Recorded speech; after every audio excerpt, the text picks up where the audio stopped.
Chennai central நிலையம் அந்த காலை மிகவும் பரபரப்பாக இருந்தது. அம்மா, ட்ரெயின் இன்னும் எவ்வளவு நேரம் என்று கேட்டாள் நிலா.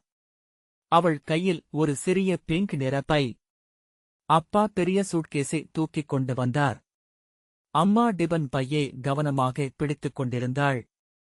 கோடை விடுமுறை என்பதால் மூவரும் சேர்ந்து பாட்டி தாத்தா இருக்கும் கிராமத்துக்கு கிளம்பியிருந்தார்கள். ரயில் மெதுவாக நிலையத்திற்குள் வந்தது. வாங்க, சீக்கிரம் ஏறலாம் என்று அப்பா சொன்னார். அவர்கள் ஜன்னல் இருக்கையில் அமர்ந்தார்கள். ரயில் நகரத் தொடங்கியது. நிலா ஜன்னல் வழியாக வெளியே பார்த்துக் கொண்டிருந்தாள். பெரிய கட்டிடங்கள், நெரிசலான சாலைகள் மெல்ல மெல்ல மறைந்து, அதற்குப் பதிலாக பச்சை வயல்கள், தென்னை மரங்கள், சிறிய குளங்கள் கண்களுக்கு தெரிந்தன.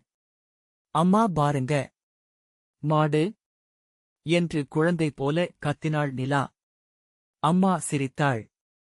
சிறிது நேரத்தில் அம்மா கொண்டு வந்த எலுமிச்சை சாதத்தை மூவரும் சேர்ந்து சாப்பிட்டார்கள். ரயிலின் சத்தம், வெளியே வீசும் காற்று அந்த பயணத்தை இன்னும் அழகாக்கியது. மாலை நேரம். திடீரென்று மழை பெய்ய ஆரம்பித்தது.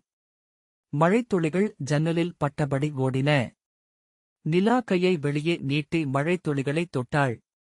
காய்ச்சல் வந்துடும், கை உள்ளே வை என்று அம்மா சொன்னாலும் அவளின் முகத்தில் சிரிப்பு இருந்தது.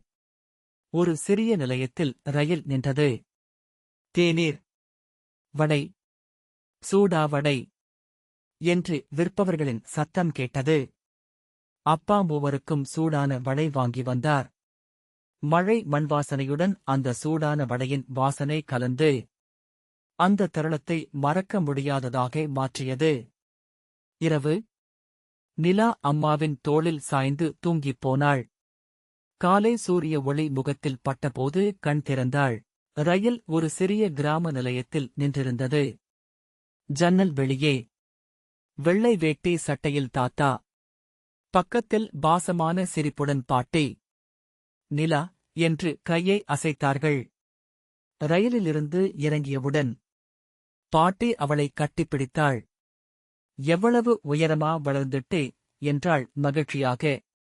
தாத்தா சிரித்துக்கொண்டு, வா, வீட்டில உனக்காக மாம்பழம் எல்லாம் வச்சிருக்கேன் என்றார். நிலாவின் முகம் மகிழ்ச்சியில் மலர்ந்தது. அந்த ட்ரெயின் பயணம் ஒரு அழகான நினைவு என்றும் மனதை விட்டு மறையாத நிகழ்வு.